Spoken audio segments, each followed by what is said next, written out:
आइए सुनते हैं आज की कहानी, जिसका शीर्षक है एक हसीना थी, जो एक ऐसी रहस्यमयी और रोमांचक दास्तान है जो आपको सस्पेंस, खतरे और अनसुलझे रहस्यों की दुनिया में ले जाएगी। ये कहानी एक ऐसी युवती की है जो अपनी खूबसूरती और चालाकी से सबको चकमा देती है, लेकिन उसकी जिंदगी में छिपा एक गहरा राज हर किसी को हैरान कर देता है। हर मोड़ पर नया ट्विस्ट, हर कदम पर नया खतरा। ये कहानी आपको अंत तक बांधे रखेगी। तो चलिए शुरू करते हैं। विक्रम की जिंदगी में सब कुछ सामान्य था, जब तक कि वह उस रात दीप्ति से नहीं मिला। विक्रम एक साधारण पत्रकार था, जो छोटी-मोटी खबरों के पीछे भागता रहता था। उसका काम था शहर के अंधेरे कोनों में छिपी कहानियों को उजागर करना, लेकिन इस बार वो खुद एक ऐसी कहानी का हिस्सा बनने वाला था, जो उसकी जिंदगी को हमेशा के लिए बदल देगी।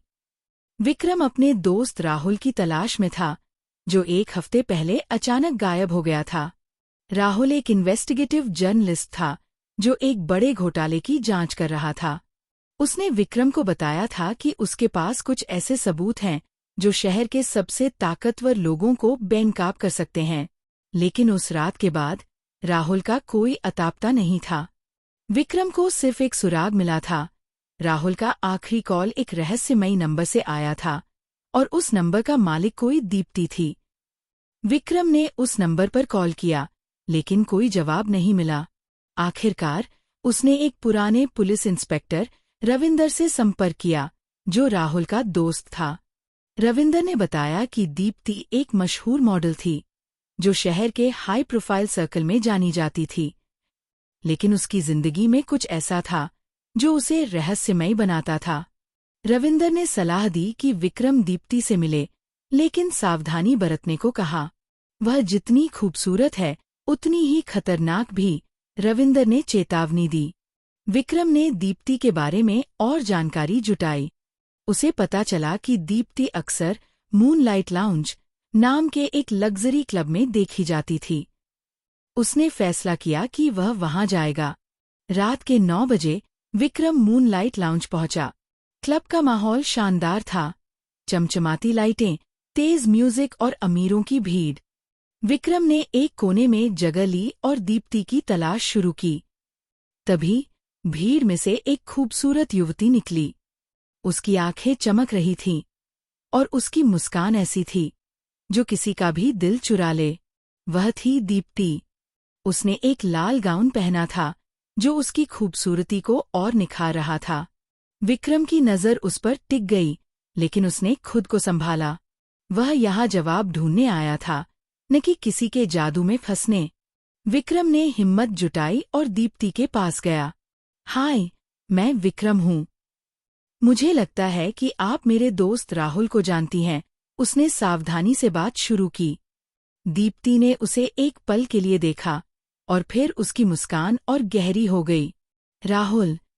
हाँ, मैं उसे जानती हूँ। लेकिन तुम मुझसे क्यों मिलना चाहते हो? उसकी आवाज में एक अजीब सा आकर्षण था। विक्रम कुछ कह पाता, इससे पहले ही क्लब का माहौल अचानक तनावपूर्ण हो गया। 2 सूट बूट वाले आदमी दीप्ति की ओर बढ़े। उनके चेहरों पर गुस्सा और खतरा साफ दिख रहा था। दीप्ति ने एक पल के लिए विक्रम की ओर देखा और फुसफुसाई, मेरे साथ चलो, अगर जिंदा रहना चाहते हो। विक्रम को कुछ समझ नहीं आया, लेकिन दीप्ति ने उसका हाथ पकड़ा और उसे क्लब के पिछले दरवाजे की ओर खींच लिया। वे एक गहरे गलियारे से होते हुए बाहर निकले, जहां एक काली कार खड़ी थी। दीप्ति ने जल्दी से कार का दरवाजा खोला और विक्रम को अंदर धकेल दिया। ड्राइव करो, उसने ड्राइवर को आदेश दिया। कार तेजी से शहर की सड़कों पर दौड़ने लगी। विक्रम ने पूछा, ये सब क्या हो रहा है, और तुम मुझे कहाँ ले जा रही हो? दीप्ति ने एक गहरी सांस ली। विक्रम, तुम बहुत बड़ी मुसीबत में फंस चुके हो। राहुल ने मुझे तुम्हारे बारे में बताया था। वह चाहता था कि मैं तुम्हें एक चीज दूं, लेकिन अब हमें पीछा किया जा रहा है। कौन सी चीज? विक्रम ने हैरानी से पूछा। एक पेन ड्राइव, दीप्ति ने कहा। उसमें कुछ ऐसे सबूत हैं जो शहर के सबसे बड़े कारोबारी राजन मेहरा को बर्बाद कर सकते हैं। राहुल उस पेन ड्राइव को तुम तक पहुंचाना चाहता था। विक्रम का दिमाग घूम रहा था। लेकिन राहुल कहाँ है? और तुम इन सब में कैसे शामिल हो? दीप्ति ने उदास स्वर में कहा, राहुल को राजन के गुंडों ने पकड़ लिया है। मुझे नहीं पता कि वह जिंदा है या। और मैं सिर्फ एक प्यादे की तरह इस्तेमाल हो रही थी। राजन ने मुझे अपने जाल में फंसाया था। तभी कार के पीछे से एक तेज रोशनी दिखी। एक दूसरी कार उनका पीछा कर रही थी। दीप्ति ने ड्राइवर को और तेज चलाने को कहा, लेकिन पीछा करने वाली कार ने उनकी कार को टक्कर मार दी। विक्रम और दीप्ति दोनों हिल गए। ड्राइवर ने कार को एक सुनसान गली में मोड़ा, लेकिन वहां रास्ता बंद था। बाहर निकलो, दीप्ति ने चिल्लाया। वे कार से निकले और एक पुराने गोदाम की ओर भागे। गोदाम अंधेरा और ठंडा था। दीप्ति ने विक्रम को एक कोने में छिपने को कहा। तभी गोदाम का दरवाजा खुला और 3 आदमी अंदर दाखिल हुए। उनके हाथों में बंदूकें थीं। दीप्ति, अब भागने का कोई फायदा नहीं, एक आदमी ने ठंडी आवाज में कहा। पेन ड्राइव दे दो, वरना तुम दोनों की लाशें यहीं पड़ी मिलेंगी। विक्रम को अब समझ आ गया था कि यह कोई साधारण मामला नहीं था। उसने दीप्ति की ओर देखा, जो डर से कांप रही थी। लेकिन उसकी आंखों में एक अजीब सी चमक थी, जैसे वह कोई तरकीब सोच रही हो। ठीक है, दीप्ति ने कहा, पेन ड्राइव मेरे पास है, लेकिन पहले तुम हमें जाने दो। वह आदमी हंसा। तुम्हें लगता है कि हम इतने मूर्ख हैं? उसने अपनी बंदूक तान दी। लेकिन तभी दीप्ति ने तेजी से अपनी जेब से एक छोटा सा डिवाइस निकाला और उसे फेंक दिया। वह एक स्मोक बम था। पूरा गोदाम धुएं से भर गया। विक्रम ने मौका देखकर एक आदमी को धक्का दिया और उसकी बंदूक छीन ली। दीप्ति ने विक्रम का हाथ पकड़ा और उसे गोदाम के पिछले दरवाजे की ओर खींच लिया। वे बाहर निकले और एक गहरे जंगल की ओर भागे। पीछे से गोलीबारी की आवाजें आ रही थीं, लेकिन वे नहीं रुके। रात के अंधेरे में जंगल की खामोशी उनके लिए एक आश्रय थी। कई घंटों तक भटकने के बाद वे एक छोटे से गांव में पहुंचे। वहां एक पुराना ढाबा था, जहां उन्होंने रुकने का फैसला किया। ढाबे पर बैठकर दीप्ति ने विक्रम को पूरी कहानी बताई। वह एक मॉडल थी, लेकिन उसका अतीत बहुत जटिल था। वह राजन मेहरा की गर्लफ्रेंड थी, लेकिन जब उसे पता चला कि राजन एक बड़े घोटाले में शामिल है, तो उसने राहुल की मदद लेने का फैसला किया। राहुल ने उसे पेन ड्राइव दी थी, जिसमें राजन के अवैध कारोबार के सबूत थे।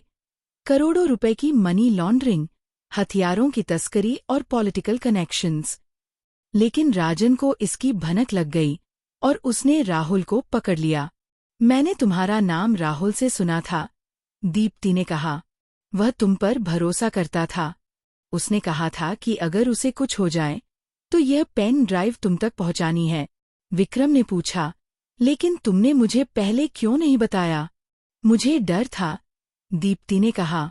मुझे नहीं पता था कि तुम पर भरोसा करूं या नहीं। लेकिन अब हमारे पास कोई और रास्ता नहीं है। विक्रम ने पेन ड्राइव लिया और उसे ध्यान से देखा। ये छोटी सी चीज इतने बड़े तूफान की जड़ थी। उसने फैसला किया कि वह इसे अपने पुराने दोस्त इंस्पेक्टर रविंदर को देगा, लेकिन उससे पहले उसे ये सुनिश्चित करना था कि दीप्ति सुरक्षित है। अगले दिन विक्रम और दीप्ति शहर लौटे। उन्होंने रविंदर से मुलाकात की और उसे पेन ड्राइव सौंप दी। रविंदर ने तुरंत एक स्पेशल टास्क फोर्स बनाई और राजन मेहरा के ठिकानों पर छापेमारी शुरू की। कई घंटों की गोलीबारी और टकराव के बाद राजन को गिरफ्तार कर लिया गया। राहुल को भी उसके एक गुप्त अड्डे से बचा लिया गया। वह जख्मी था, लेकिन जिंदा था। जब सब कुछ खत्म हो गया, विक्रम और दीप्ति एक बार फिर मूनलाइट लाउंज में मिले। इस बार माहौल हल्का था। दीप्ति ने मुस्कुराते हुए कहा, तुमने मेरी जान बचाई, विक्रम। मैं तुम्हारी शुक्रगुजार हूँ। विक्रम ने हंसते हुए कहा, और तुमने मेरी जिंदगी को एक थ्रिलर मूवी बना दिया। लेकिन कहानी का असली सबक कुछ और था। विक्रम ने सीखा कि खूबसूरती के पीछे कई बार गहरे राज छिपे होते हैं। दीप्ति एक हसीना थी, लेकिन उसकी हिम्मत और सच्चाई ने उसे एक हीरो बना दिया। उस रात जब विक्रम अपने घर लौटा तो उसने सोचा कि कैसे एक अनजान मुलाकात ने उसकी जिंदगी को बदल दिया। उसने दीप्ति की मुस्कान को याद किया और सोचा, कभी कभी जो दिखता है वह सच नहीं होता, और जो सच होता है वह हमेशा सामने आता है। लेकिन क्या यह कहानी यहीं खत्म हुई? शायद नहीं, क्योंकि हर रहस्य के पीछे एक नया रहस्य छिपा होता है, और विक्रम को यकीन था कि उसकी अगली कहानी और भी रोमांचक होगी। यह कहानी हमें सिखाती है कि जिंदगी में कई बार हमें उन लोगों पर भरोसा करना पड़ता है जिन्हें हम पूरी तरह नहीं जानते, लेकिन सच्चाई की तलाश में हिम्मत और समझदारी ही हमें आगे ले जाती है। ये कहानी हमें यह भी बताती है कि हर खूबसूरत चेहरा एक कहानी छिपाए होता है, और हमें उस कहानी को समझने की कोशिश करनी चाहिए। सच्चाई का रास्ता मुश्किल हो सकता है, लेकिन वह हमेशा हमें आज़ादी और सुकून देता है।